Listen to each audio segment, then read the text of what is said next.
કેમ છો ખેડૂત મિત્રો? પહેલી ફેરી એવું બન્યું કે જેને અંદર ડેમો સાટીને કંપની વાળા ભૂલી જાય અમારો ડેમો ક્યાં છે ને ખેડૂતે ફોન કરીને યાદ કરાવ્યું કે તમારો ડેમો કઈક અલગ બોલ્યું. એવું તો મગફળીમાં શું કરી દીધું કે ખેડૂતે ભાઈ સામેથી ને ફોન કર્યો તો જોઈ શકો તમે આ 3 આયર આ વેસ્ટલી આ 3 આયરમાં નથી સાટી ગલ ને પાછું આ 2 આયરમાં સાટી ગલ છે ને આની કર પાછું નથી સાટી ગલ.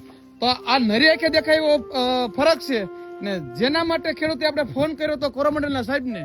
તો ભાઈ આપણે આજે ખેડૂતો પાસેથી જાણીએ છીએ કે આવી તો આ કઈ પ્રોડક્ટ હતી તમને આમાં અલગથી રિઝલ્ટ બતાવ્યું.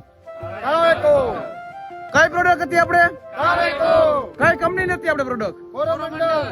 તો તમે જોઈ શકો ભાઈ કોરોમંડલ નું કાવેકો આ ખેડૂત મિત્રો અહીંયા ડેમો છે તો ને જેને આપણે ખેડૂત છે આપણે યુવરાજભાઈ કે જેને આપણે સામેથી ફોન કરીને કીધું કે સાહેબ તમારી પ્રોડક્ટ અંદર કઈક અલગ રિઝલ્ટ છે. તો યુવરાજભાઈ તમને શું ફરક દેખાણો તમારે?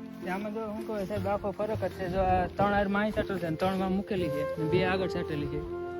તો જોઈ શકો ખેડૂત મિત્રો તમે કે આ જે અહીં 4 આયર છે સાટી ગલ છે તમારે, પાછી આ 3 આયર છે નથી સાટી ગલ ને આ જે 2 આયર છે એમાં પાછું સાટી ગલ છે. આ રીતના ડેમો છે તો ને તમે નરી આંખે જોઈ શકો એ રીતના ફરક છે કે અમુક જ પ્રોડક્ટ અંદર એવું બને કે તમારી નરી આંખે દેખાય એવો તમને ફરક દેખાડે.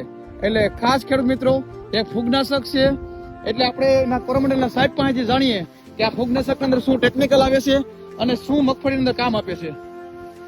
નમસ્કાર ખેડૂત મિત્રો, આ કાવેકો કરીને કોરોમંડલે આજ વર્ષે એક નવી પ્રોડક્ટ આપી છે જેનું પ્રમાણ પંપે 40 ml છે અને જેમાં ટેબુકોનાઝોલ પ્લસ સાયપ્રોકોનાઝોલ.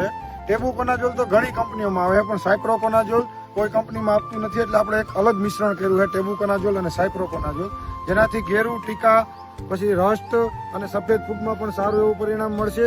અને ગ્રીનરીમાં પણ તમે જોઈ શકો છો વિડીયોના મારફતે કે આપણે 6 દિવસે પણ એટલી ગ્રીનરી હજી દેખાય અને બધા ખેડૂતને દેખાય ને ખેડૂત ભાઈઓ ગ્રીનરી. તો ખેડૂત મિત્રો તમારી શું ભલામણ છે? 60 ને કાવેકો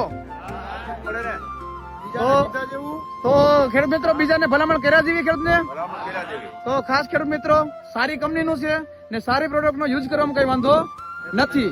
અસ્તુ. જય હિન્દ, જય ભારત, જય હિન્દ.